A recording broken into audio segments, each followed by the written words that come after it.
walaloo haadha koo yaa harmee haadha koo yaa harmee.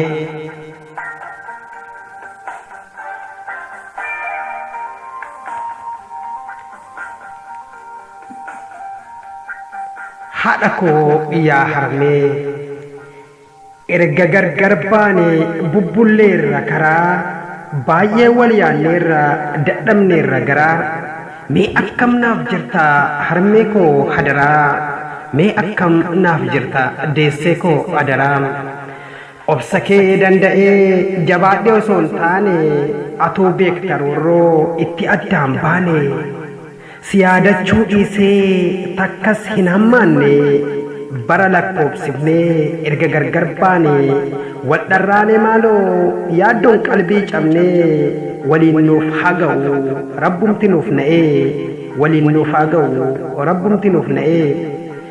Akeenyummaa koodha kan homtuun madaalle jiruun mi'aan qabu yoomillee si malee soorettii koo harmee yaashii narraa fagoo bakkuma jirtutti siif haa ga'u nagaan koo.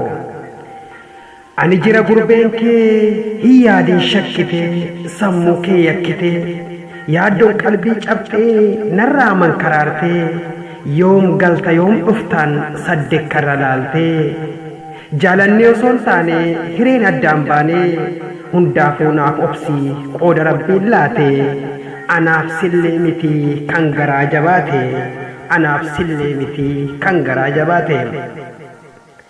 Atis na yaadatta anis si man yaada ati ilmoo koo jettu anis jedha ayyoo koo dhihootti si argaa naaf guutu kaayyoon koo umrii naaf dheeradhu jiraadhu harmee koo guutaa nashaatiin guyyaa ayyaana haadholii baga nagaan geessan.